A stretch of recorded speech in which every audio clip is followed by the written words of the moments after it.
Hello everyone, कैसे हैं आप। आई होप आप घर पे अच्छे से होंगे। मेरे प्यारे बच्चे, chapter applications of trigonometry NCERT से एकदम हमने इसको कंप्लीट कर लिया हुआ है। एनसीईआरटी में टोटल अगर आप क्वेश्चंस देखेंगे एग्जाम्पल्स को मिलाकर तो टोटल 23 क्वेश्चंस बनते हैं। सभी क्वेश्चंस के वीडियो सॉल्यूशंस मैं आप तक पहुंचा चुका हूं। आई होप कि आपने इन 23 क्वेश्चंस के नोट्स बना लिए होंगे। अब हमारी बारी है एनसीईआरटी एग्जाम्पलर की। ठीक है, एनसीईआरटी एग्जाम्पलर, इसमें से भी आपको सिर्फ 23 क्वेश्चंस ही करने। ठीक है, देखो एनसीईआरटी एग्जाम्पलर में ये वाला जो चैप्टर है ना, उसमें ट्रिग्नोमेट्री के क्वेश्चंस भी डाल रखे हैं जो कि टर्म 1 में हो गया। तो वो वाला चैप्टर तो हो गया टर्म 1 में, उसके क्वेश्चंस आपको नहीं करने। तो स्पेशल मैंने एक वीडियो बनाया था जिसमें मैंने 23 क्वेश्चंस को टिक करके बताया था, आपको मार्क करके बताया था कि यार यही वाले 23 क्वेश्चंस करना, ये एप्लीकेशन ऑफ ट्रिग्नोमेट्री के अंडर आते हैं। ठीक है, एनसीईआरटी एग्जाम्पलर से, क्योंकि हो सकता है बच्चों को कन्फ्यूजन हो जाए, सर ये क्वेश्चन करें या ये ना करें, है ना। तो मैंने अलग से वीडियो बना रखा है कि कौन से क्वेश्चन करने हैं।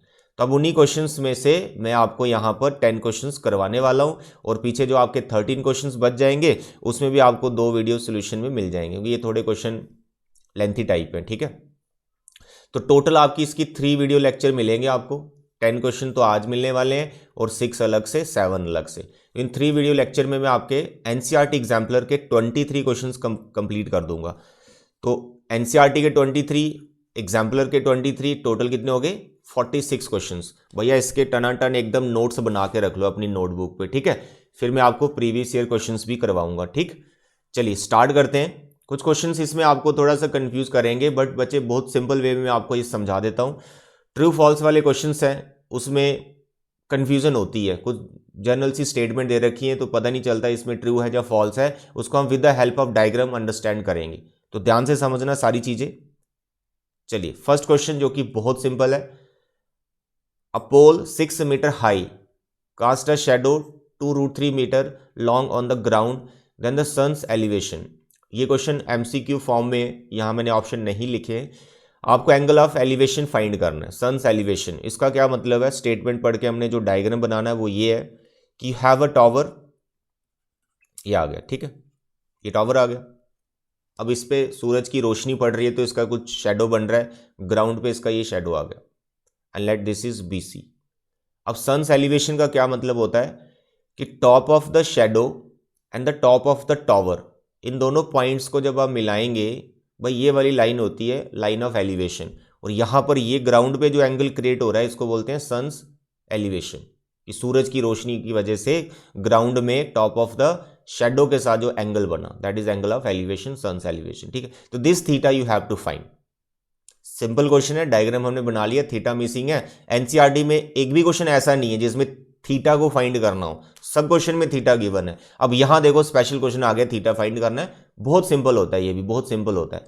अब देखो इसमें पोल का हाइट दिया है 6 मीटर और उसका शेडो भी दिया है, इट इज 2√3।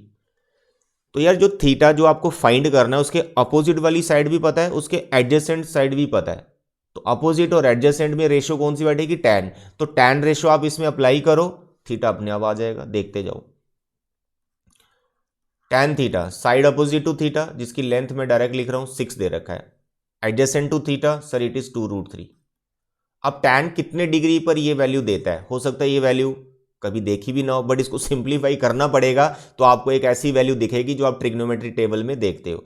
देखो इसको कैंसिल किया 3, इट इज 3/√3। 3/√3 जो है कि √3 होता है, बट इसको रैशनलाइजिंग करके मैं दिखा देता हूं कि कैसे बनता है वो। तो इट इज 3√3 डिवाइड बाई 3, ये कैंसिल हो गया √3। यानी आपका जो टैन थीटा है वो कितना आ रहा है, √3। अब टैन कितने डिग्री पे √3 होता है बताओ, 60 डिग्री पे। That's all, this is answer. तो काफी सिंपल है, कोई टफ नहीं है। अगर एलिवेशन वाला जो एंगल मिसिंग है या डिप्रेशन वाला मिसिंग, कुछ नहीं है, साइड्स पता होती हैं, तब रेशो बनाओ, जो भी रिक्वायर्ड रेशो है उससे एंगल आ जाएगा। ठीक है, तो ये था बच्चे फर्स्ट क्वेश्चन। ना तो क्वेश्चन नंबर 2, ये भाई अभी जो 3-4 क्वेश्चन आएंगे ये ट्रू फॉल्स में आएंगे, इसमें बच्चों को कंफ्यूजन होती है, ध्यान से समझो। कह रहे the value of tan theta increases as theta increases. ये एक स्टेटमेंट है, आपको बताना ये ट्रू है या फॉल्स है। ठीक है, ये ट्रू है या फॉल्स है, that you have to tell. अब यहां पे स्टेटमेंट कह रहा है कि टैन थीटा की वैल्यू इंक्रीज होती है जब हम थीटा को इंक्रीज करते हैं। अब ये ट्रिग्नोमेट्री टेबल से भी आप देख सकते हो, ज़रूरी नहीं आपको प्रॉपर कुछ डायग्राम बनाना है, अगर ट्रू फॉल्स में आंसर देना है तो आप ट्रिग्नोमेट्री टेबल में भी ये वैल्यू देख सकते हो। मैं आपको समझाता हूँ, जैसे मानो थीटा मैंने लिया 0 डिग्री, थीटा लिया मैंने 0 डिग्री, चलो मैं ऐसे बना देता हूँ, सारे बना देता हूँ। 0 degree, 30 degree, 45 degree, 60 degree, 90 degree, यही है ना आपके सिलेबस में, ये 5 एंगल मैंने ले लिए। बात कर रहा है ये टैन की। अब आप बताओ टैन 0 कितना होता है? सर ये तो 0 होता है। टैन 30 डिग्री कितना होता है? सर ये 1/√3 होता है। अब बताओ ये वैल्यू इंक्रीज हुई कि डिक्रीज हुई? 0 से आप चले गए 1/√3 पे, वैल्यू बढ़ी कि डिक्रीज हुई? अगर डिक्रीज हुई है तो आंसर माइनस में आता, ये तो प्लस में आंसर है, तो माने इंक्रीज हुई है। टैन 45 सर 1, वैल्यू फिर बढ़ी है, फिर 1 से आगे इट इज़ √3, ये फिर वैल्यू इंक्रीज हुई, और यहां पर तो आप चले जाते हो इन्फिनिटी की तरफ, ठीक है, इन्फिनिटी की तरफ। तो यहां पर आप इसी टेबल से आप ये देख सकते हो कि जैसे जैसे मैं थीटा को इंक्रीज कर रहा हूं, जैसे जैसे मैं थीटा को इंक्रीज कर रहा हूं, टैन की जो वैल्यू है वो इंक्रीज हो रही है। तो इस स्टेटमेंट को आप क्या बोलोगे? ट्रू स्टेटमेंट के फॉल्स स्टेटमेंट? बच्चे it is a true statement, that's all. Now the question number 3, ये भी टैन थीटा पे है। अब इसमें साइन का भी आ गया, कह रहे tan theta increases faster than sine theta as theta increases. अब यहां भी आपको थीटा को इंक्रीज ही करना है, लेकिन रेशो 2 है, एक टैन है और एक साइन है। ये कह रहा है कि जो टैन है वो फास्टर इंक्रीज करती है देन साइन। अब ये भी आप ट्रिग्नोमेट्री टेबल से पता कर सकते हो बड़े आराम से, नहीं तो आप डायग्राम बना के भी इसको समझ सकते हो। आप ट्रिग्नोमेट्री टेबल वाला बेस्ट ऑप्शन रहता है, ठीक है, वो बहुत जल्दी आपको आंसर दे देगा। देखो पहले मैंने टेबल बनाया सिर्फ टैन का, अब साइन का भी बनाते हैं। 0 degree, 30 degree, 45 degree, 60 degree, 90 degree. हमने ये देखना है कि ज़्यादा फास्ट कौन इंक्रीज हो रहा है, साथ में ये भी देख लेंगे इंक्रीज कोई हो भी रहा है या डिक्रीज हो रहा है। साइन 0 0 होता है, साइन 30 1/2 होता है, साइन 45 1/√2 होता है। भाई इंक्रीज करता है, साइन भी इंक्रीज करता है, ये आपने पढ़ा है ट्रिग्नोमेट्री में, टेबल में दिख रहा है अभी आपको, इट इज √3/2 एंड 1। तो साइन जो है इंक्रीज करता है जब थीटा इंक्रीज हो, पिक्चर क्लियर है। लेकिन क्वेश्चन ये नहीं है, क्वेश्चन ये है ज्यादा फास्ट कौन इंक्रीज कर रहा है, तो टैन की वैल्यू भी लिखता हूं मैं। टैन 0 0 होता है, tan 30 1/√3, tan 45 1, tan 60 it is √3, tan 90 not defined, plus infinity u can write, ठीक है। अब देखो 0 पे दोनों बराबर थे, 30 डिग्री पे दोनों क्या है, एक 1/2 है, एक 1/√3 है। अब आपको ये देखना है 1/2 बड़ा होता है कि 1/√3 बड़ा होता है। चलो इसमें भी अगर कंफ्यूजन है तो 45 को देख लो। 45 डिग्री पे साइन ले रहा है वैल्यू 1/√2 और टैन वैल्यू ले रहा है 1। अब 1 बड़ा होता है कि 1/√2 बड़ा होता है, दैट यू कैन अंडरस्टैंड, 1 बड़ा होता है। तो आप यहां पर फर्स्ट 2 एंगल्स में 30 डिग्री और 45 डिग्री से भी ये जज कर सकते हो कि जो साइन है इंक्रीज तो कर रहा है, लेकिन वो टैन से स्लो इंक्रीज कर रहा है। जो टैन है वो ज्यादा तेजी से इंक्रीज होता है, tan increases faster than sine, ये एक ट्रू स्टेटमेंट है। नाउ द क्वेश्चन नंबर 4, ये काफी सिंपल है। If the length of the shadow of a tower is increasing then the angle of elevation of the sun is also increasing. एक statement आपको बताना ये ट्रू है या फॉल्स है, ठीक है। You have to tell it is it true और फॉल्स। कह रहे there is a tower, okay there is a tower, इसका कुछ शेडो आ गया यहां पर, let this is shadow BC, यहां पर कुछ एंगल बना थीटा। कह रहे if the length of the shadow of the tower is increasing, अगर हम शेडो की लेंथ को इंक्रीज करें, सन की रोशनी की वजह से इंक्रीज हो जाएगी लेंथ। चलो इंक्रीज कर दिया, शेडो इंक्रीज कर दिया, मानो यहां ले गया मैं शेडो D पॉइंट पर। अब शेडो बन गया BD, पहले शेडो था BC। अब जो एंगल ऑफ एलिवेशन बना है वो ये बना, लेट दिस इज θ1। अब मेरे को आप ये बताओ कि पहला वाला एंगल बड़ा है कि बाद वाला एंगल बड़ा है? तो आप बोलोगे सर पहला वाला एंगल बड़ा है, ये टॉवर के पास है, जितना आप टॉवर के पास जाएंगे एंगल इंक्रीज होता है, जितना टॉवर से दूर जाएंगे एंगल डिक्रीज होता है। तब इस स्टेटमेंट में उसने क्या बोला है कि अगर हम टॉवर का शेडो इंक्रीज करते हैं तो जो एंगल ऑफ एलिवेशन है वो इंक्रीज होता है। भाई इंक्रीज नहीं हुआ, एंगल ऑफ एलिवेशन तो डिक्रीज हुआ, तो भाई ये एक फॉल्स स्टेटमेंट है। आधा समझ? तो ये सिंपल था, सामने 2 एंगल के कंपैरिजन से ही पता चल रहा है, जितना दूर जाओगे आप टॉवर से एंगल डिक्रीज होता जाएगा, इंक्रीज नहीं होता, ठीक है। Now the question number 5th, ये भी काफी इंटरेस्टिंग क्वेश्चन है, ट्रू फॉल्स है ये भी, ठीक है। If a man standing on a platform 3 meter above the surface of a lake observe a cloud and its reflection in the lake, then the angle of elevation of the cloud is equal to the angle of depression of its reflection. Statement से जो diagram सामने आएगी पहले वो समझ लेते हैं। देखो, देयर इज अ लेक, तो ये हमने यहाँ पे लेक बना दी। अब कोई बंदा यहाँ पर 3 मीटर हाइट पर बैठा हुआ है, तो दिस हाइट इज 3 मीटर। अब मानो इसका नाम रखते हैं हम ए बी। अब ये बंदा यहाँ से क्लाउड को देख रहा है ऊपर, तो एलिवेशन बना, तो ये लाइन आपको ड्रॉ करनी पड़ेगी। Like this angle is theta, this angle of elevation. अब मानो ये क्लाउड सी है, अब इसका रिफ्लेक्शन आएगा लेक के अंदर। अब यहाँ पर एक कॉन्सेप्ट आपको याद रखना है, रिफ्लेक्शन उतने ही डिस्टेंस पर बनती है जितने डिस्टेंस पर ऑब्जेक्ट है। अब क्लाउड का मानो ये डिस्टेंस है h लेक से, तो भाई रिफ्लेक्शन उतनी ही नीचे बनेगी। तो मानो ये C डैश है, तो ये भी H होगा। That you have to understand, ठीक है। अब ये बंदा इस A पॉइंट से रिफ्लेक्शन को भी देख रहा था, ये देखो रिफ्लेक्शन को देखा, और एक एंगल आपका यहां बना, एंगल ऑफ डिप्रेशन, मानो इसका नाम रखते हैं हम फाई। अब ये बोल रहा है कि इस कंडीशन पर, ये जो मैंने डायग्राम बना दिया, बंदा बैठा हुआ है A पॉइंट पे, लेक से 3 मीटर अबव, इस पॉइंट से वो जो एलिवेशन और डिप्रेशन बना रहा है, ये दोनों एंगल सेम है। ये बंदा ये बोल रहा है ये दोनों एंगल सेम है। अब बताओ क्या ये दोनों सेम है या नहीं। अब ऐसे डायग्राम में हो सकता है आपको लग रहा है सेम है, या कई बार लग रहा है कि अनइक्वल है, तो जस्टिफाई कैसे करोगे सेम है या नहीं। छोटा सा आपको एग्जांपल से समझाता हूं, सुनो। मानो आप इस ए पोजीशन पर हो, ठीक है, और आप एक बार इस सी पॉइंट को देखते हो, और एक बार नीचे उतने ही डिस्टेंस पर सी डैश है, बी से सी जितनी दूरी पर है, बी से सी डैश उतनी ही दूरी पर है, और ये बंदा इधर से इसको देखता है, ये एलिवेशन और ये डिप्रेशन, ठीक है। ये एंगल इस टाइम पे दोनों बराबर है। क्यों? ये जो ए पॉइंट है ना, ये जो ए पॉइंट, इसमें कोई भी वेरिएशन नहीं है कि कितना ऊपर गया या कितना नीचे आया। ये सी से जितने डिस्टेंस पर है, सी डैश से भी उतने ही डिस्टेंस पर है, तो यहां पर एंगल ऑफ एलिवेशन और डिप्रेशन सेम बनेगा। लेकिन यही बंदा अगर ऊपर यहां पर चला जाए, इस पोजीशन पर चला जाए, तो जब यहां पर क्लाउड को देखेगा, तो ये जो एलिवेशन बनेगा यहां पर और जो डिप्रेशन बनेगा, इसमें वेरिएशन होगा, ये सेम नहीं बनते। सिर्फ लेक से क्योंकि वो कुछ हाइट पर है, उसी वजह से यहां पर एंगल सेम नहीं बनेंगे। तो ये थीटा छोटा होगा और जो ये फाई है ये बड़ा होगा, यानी एलिवेशन जितना वो ऊपर चलते जाएंगे ना लेक से, और एलिवेशन उतना ही डिक्रीज होता जाएगा, और डिप्रेशन वाला एंगल उतना ही इंक्रीज होता जाएगा। तो थीटा और फाई आपस में इक्वल नहीं है इस पोजीशन पर, जब वो लेक से 3 मीटर ऊपर है। अगर वो लेक से ही देखता, मानो उसका आई जो है लेक के ऊपर से ही कंसीडर करना है, तो फिर ये वाला एंगल और ये वाला एंगल, ये दोनों सेम होंगे, ये दोनों सेम होंगे। तो इस टाइम पे इस स्टेटमेंट में अनइक्वल है, यानी theta is not equal to phi. तो ये जो स्टेटमेंट है ये गलत स्टेटमेंट है, इट इज अ फॉल्स, कि उसने बोला हुआ है ये इक्वल है, ये फॉल्स स्टेटमेंट है, ठीक है। तो ये था क्वेश्चन नंबर 5।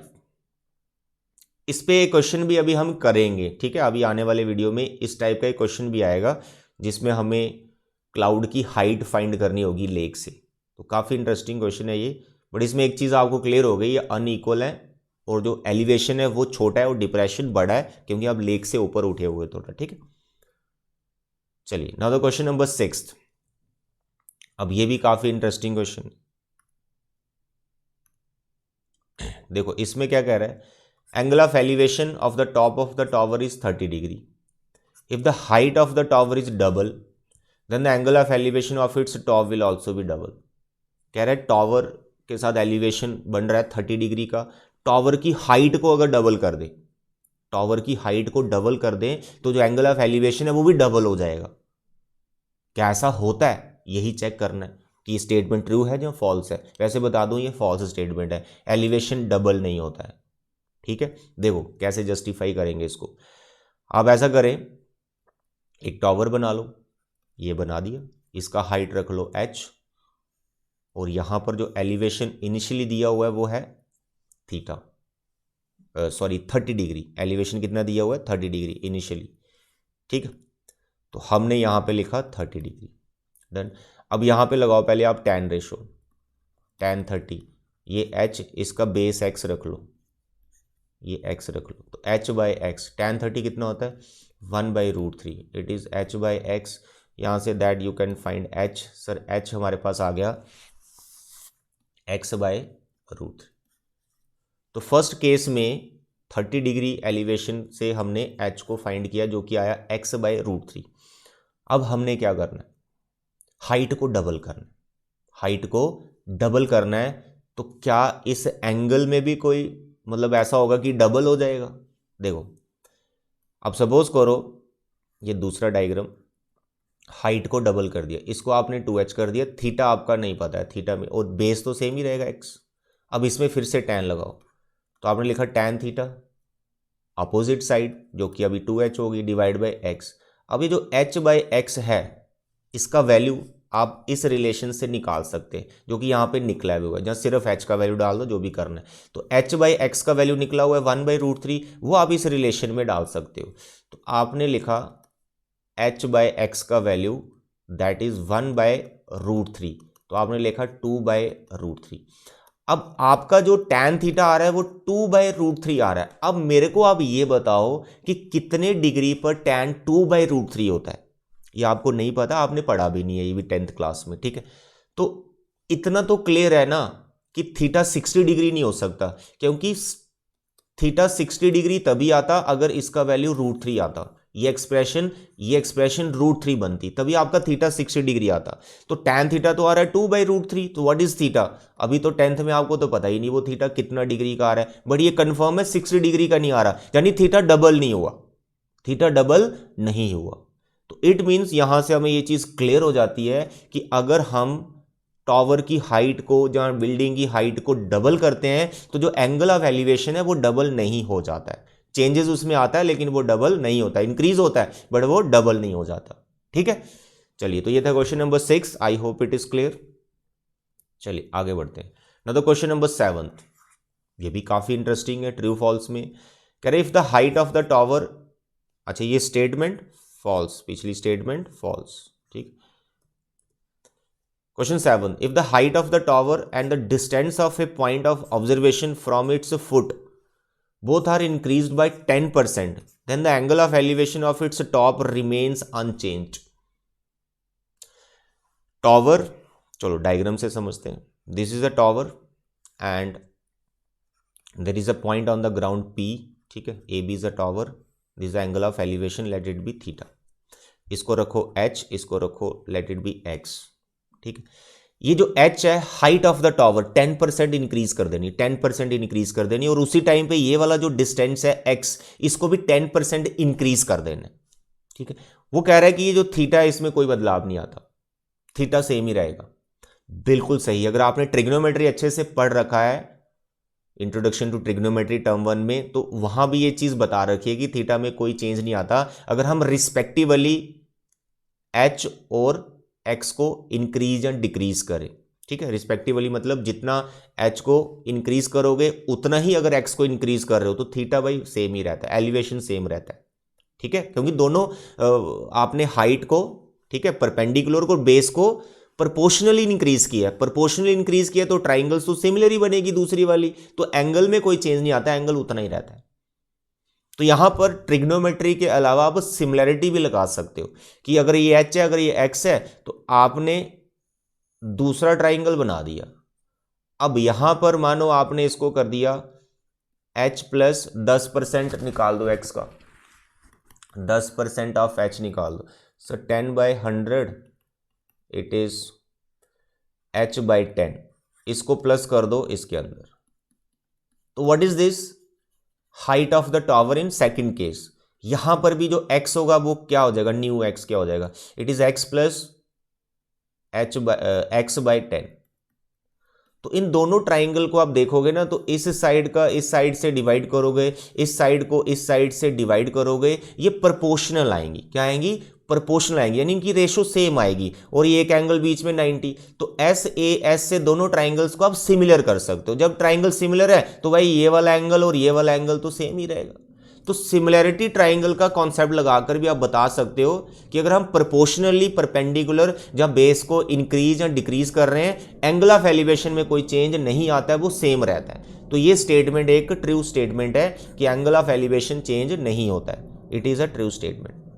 बाकी इसको ट्रिग्नोमेट्री से करना है वो भी कर सकते हैं, आपको कुछ नहीं करना, यहाँ पे टैन रेशो लगानी, सिंप्लीफाई करना है। टैन थीटा फर्स्ट ट्राइंगल में आपका h/x है, फर्स्ट ट्राइंगल में जो आपका टैन थीटा है वो h/x है।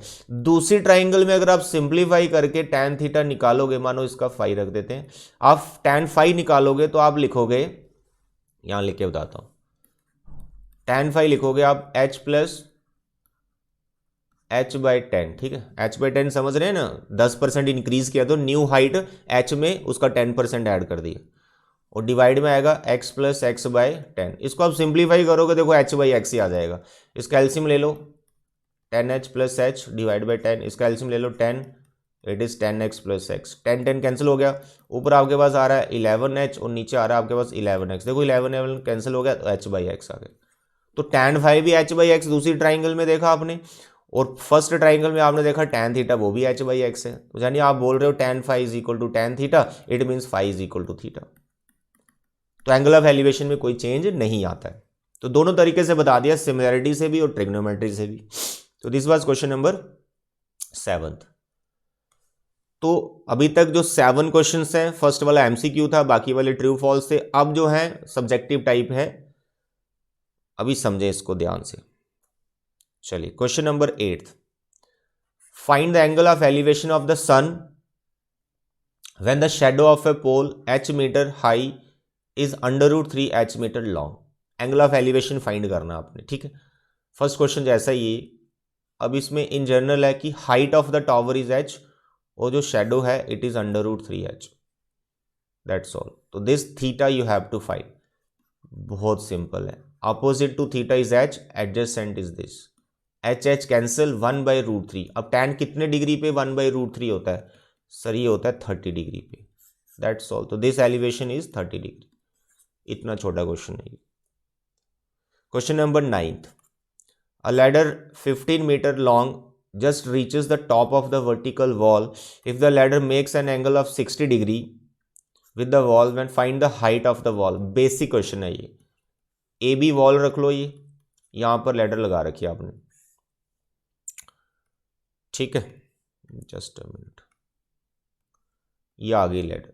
अब ये एंगल ऑफ एलिवेशन दे रखा है 60 डिग्री का, ये हाइट आपको पता नहीं कितनी है, और लैडर की जो लेंथ है वो पता है 15 मीटर। तो हाइपोटेन्यूज पता है, परपेंडिकुलर आपको फाइंड करना है, तो आप रेशो लगाएंगे साइन। तो sine 60 is side opposite to 60, h upon hypotenuse that is 15। Sine 16 का वैल्यू √3/2 h/15। आई होप यहाँ से h बड़े आराम से आप निकालेंगे। It is 15 √3 upon 2। आगे कैलकुलेट कर सकते हैं इसको अगर एग्जैक्ट वैल्यू चाहिए आपको। Now the question number 10th, last question for today lecture. An observer 1.5 metre tall is 20.5 metre away from the tower 22 metre high. Determine the angle of, इसमें भी एंगल ऑफ एलिवेशन आपको find करना है from the आई। देखो 1.5 metre toll observer है, ये आ गया आपका ऑब्जर्वर, इसका नाम रखो ए बी। ये किसी टॉवर से किसी डिस्टेंस पर खड़ा है, कितने डिस्टेंस पर, 20.5 डिस्टेंस पर खड़ा है, ये 20.5 मीटर आ गया, ठीक है। ऑब्जर्वर की जो हाइट है इट इज 1.5, ये टॉप ऑफ द टॉवर देख रहा है, तो यहां पर कुछ एंगल ऑफ एलिवेशन बन रहा है थीटा, ये मिसिंग है, this you have to find. और टॉवर की जो हाइट है वो भी गिवन है, दिस इज 22 मीटर। तो सब कुछ ही गिवन है, तो थीटा तो बड़े आराम से आएगा। जिस ट्राइंगल के अंदर थीटा आ रखा है ना, बस उस ट्राइंगल का परपेंडिकुलर बेस ढूंढ लो किसी तरह से, तो अब बन जाएगी वो बात। इसका नाम रखते हैं पी क्यू।